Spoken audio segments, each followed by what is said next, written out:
have the 500 a month at 278 with no money down, and that would be price. All right. Okay. And then got the new money. Okay. So that's what I got. Okay.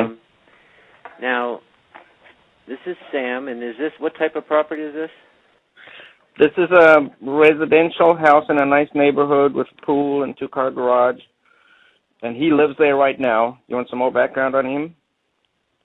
Yeah, he lives there now. Yeah. He's I don't know exactly his age, but he's in his 70s and he's alone. His wife died. I don't know. I didn't ask him if he has any kids, but they never came up in conversation. And so he says he's tired of living in this house. He wants to move out and get something smaller. And he is an investor. He's got 18 properties. And I actually called him on one of his other smaller properties, which is also free and clear. But when I discussed the possibility of doing owner financing, he said, no, that won't work for that property because he wants cash out of that property to buy himself another house. But why don't I make an offer on his own residence? So that's what we're talking about now. So he knows about owner financing. He's done it before, and I think he's receptive to it because I told him that's how I make offers. And he said, well, why don't you make an offer on my residence? So I think he's expecting that. Okay. I don't know if that supports us to all sellers expect cash, right? Right.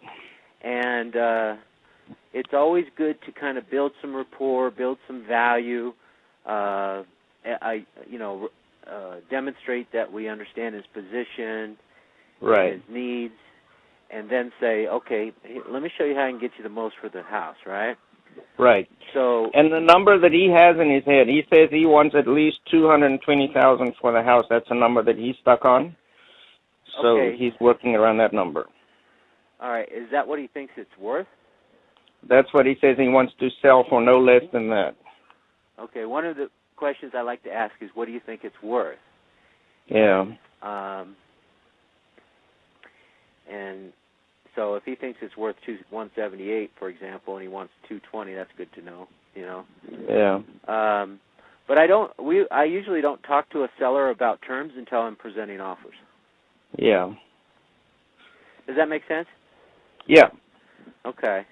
If it comes up in conversation, you can handle it gracefully that way. Yeah. But there's, you called on that other house and he already discounted it already, and you haven't even made an offer yet. Yeah. He has no idea what we can do on it, right? Right. But on this one, he'll get an idea, and then we can tell him, and by the way, we can get you top dollar on the other properties. Right. So if he's amenable to what we have to say, then we can pick up his other properties one or two at a time after this.